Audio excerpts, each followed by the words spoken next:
Doctor Mohammad ইউনূসের কপালটা খারাপ না ভালো সেটা সময় বলে দেবে।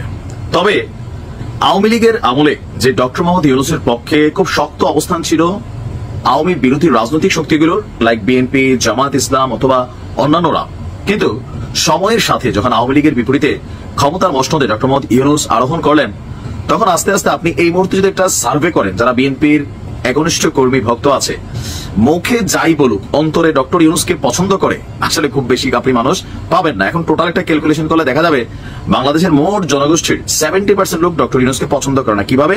আওয়ামী লীগের তারা তো করেই না, সাথে যোগ হয়েছে বিএনপি। তবে আওয়ামী লীগ ডক্টর মোহাম্মদ ইউনূসের মান সম্মান যতটুকু খাইছে না খাইছে, কিন্তু বিএনপি এখন যেই পথে হাঁটছে বা যেই বক্তব্যগুলো দিচ্ছে, ডক্টর মোহাম্মদ ইউনূসের উপর বিরক্ত হয়ে বা ওনার বিভিন্ন অ্যাক্টিভিটিস নিয়ে স্বাভাবিক মানুষের কাছে প্রশ্ন কিন্তু তৈরি হচ্ছে।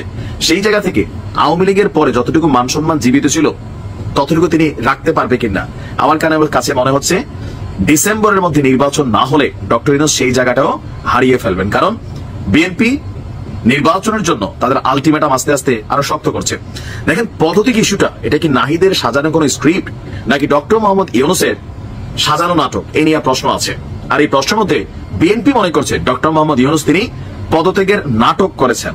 তো এই যে শব্দটা যে পদত্যাগের নাটক করেছেন জাতির সামনে, এমনকি বিশ্লেষকদের অনেকেও কিন্তু বিএনপির এই বক্তব্যটাকে সমর্থন করেন। কেন তিনি পদত্যাগ করবেন, একটা সিদ্ধান্ত নিছেন, সেই সিদ্ধান্তটা আমরা আবার ভায়া শুনলাম, তারপরে ওনার উপদেষ্টা একজন সকালে বললো যে পদত্যাগ করবে না, আবার পরে ফোন দিয়ে আবার স্ট্যাটাস সরাই ফেললো, মানে উপদেষ্টা পরিষদের বিবৃতি আসলো। এই যে সকল কিছু মিলিয়ে আজকে বাংলাদেশ জাতীয়তাবাদী দলের স্থায়ী কমিটির সদস্য সালাউদ্দিন আহমেদ, এই মুহূর্তে যিনি বিএনপির প্রধান সিপাহ সালার হিসাবেই সবার কাছে টার্গেটেড হয়েছেন, তিনি বলছেন আমরা নির্বাচনের রোড ম্যাপ চেয়েছিলাম, কারো পদত্যাগ চাইনি। দেশের মানুষ পদত্যাগের নাটক দেখেছে, যায়নি এটা ডক্টর ইউনূসের সাথে। আচ্ছা, বলছে যে ডিসেম্বরের মধ্যে নির্বাচনের সুস্পষ্ট রোডম্যাপ চেয়েছিলাম। আমি বরাবরই একটা জায়গায় কিন্তু আমিও বুঝি না ডক্টর মোহাম্মদ ইউনূসের মনের মধ্যে কি কোনো পেচকি আছে, জিলাপি আছে? যদি নাই থাকে তাহলে উনি বলে দিলেই তো পারে যে মে মাসে নির্বাচন অথবা জুনের নির্বাচন অথবা এপ্রিলের নির্বাচন, তফসিলে এত তারিখ ঘোষণা হবে। এই দুইটা শব্দ নিয়ে কিন্তু উনি ইচ্ছাকৃত ভাবে বিএনপিকে বিগড়াচ্ছেন, পাকাচ্ছেন। এখন ওনার অন্তরে কি সেটা তো জানার সুযোগ নাই। উনি বলে দিলে পারেন যে ঠিক আছে ভাই, জুনের 10 তারিখ নির্বাচন, মার্চের থেকে তফসিল ঘোষণা, বিএনপি শান্ত হয়ে যেত, এরপরে বিএনপি বেশি লাফালাফি করলে সমালোচনা করা যেত। কিন্তু ডক্টর মোহাম্মদ ইউনূস নিজেই এই পেচকিটা লাগাই রাখছেন। আমার কাছে এটাই মনে হচ্ছে। কার জন্য লাগাচ্ছেন, কেন লাগাচ্ছেন সেটা তিনি ভালো জানেন। বাট বিএনপি বলছে যে আজকে আপনার রাজধানীর নয়াপল্টনে বিএনপির কেন্দ্রীয় কার্যালয়ের সামনে তারুণ্যের সমাবেশ একটা প্রোগ্রাম হচ্ছে, সারা বাংলাদেশ থেকে নেতাকর্মী আসছিলেন।